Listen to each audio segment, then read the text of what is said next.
Hey, leaders, just a final thought here on several week discussion about group endings. And it's really about this that the question isn't will our groups ever end? The question really is how will we handle the end? And so um, it's more than just about moving on.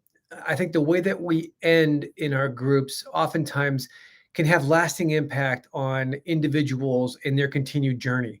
Some people get so wounded by that experience that they oftentimes shy away from community and even the church. And so it really is important for us to end well. And so when we think about this, just some final thoughts. Three main points that I want to just leave you with here in this conversation. And the first is make the topic of ending a regular part of the rhythms of your semester and of your year. Again, it's not something that you want to talk about every single week, but it should be something, a question that you ask on a regular basis. People oftentimes need permission to step out of a season. And they may be having those feelings that they're stuck, and yet they don't want to hurt feelings, or they feel bad about standing up and being the one to say, I don't want to be a part of this. And so bringing it up actually gives them permission to share what they're actually feeling. So make that a regular part of maybe your ending in the semester and of the year. Second thing is talk regularly with your groups about the positive side of ending. I think about in the book of Acts in Paul and Barnabas as they're on their journey initially. They're part of this essentially a small group, and they have amazing success going out and ministering to the Gentile world. And then there's this disagreement. The group essentially breaks up. Paul and Barnabas split over their feelings about John Mark.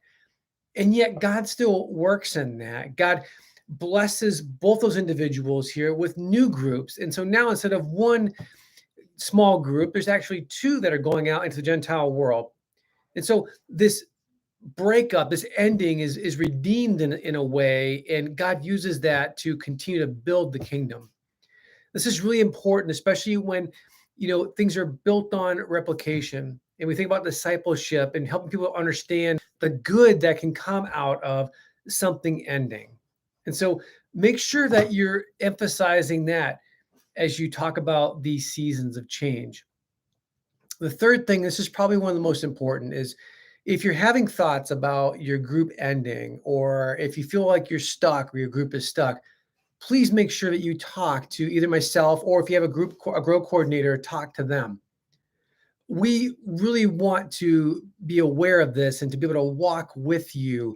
The worst thing that can happen, I think, is for leaders to feel like they're by themselves in this decision, and that you just kind of flounder around on your own here as you try and wrestle with all this.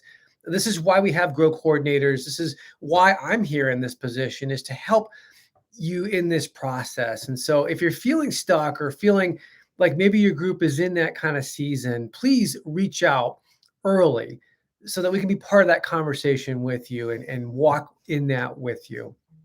I hope this series has been helpful, and I hope it's been encouraging, because again, we don't like to think about endings, but sometimes they can lead to some really good things.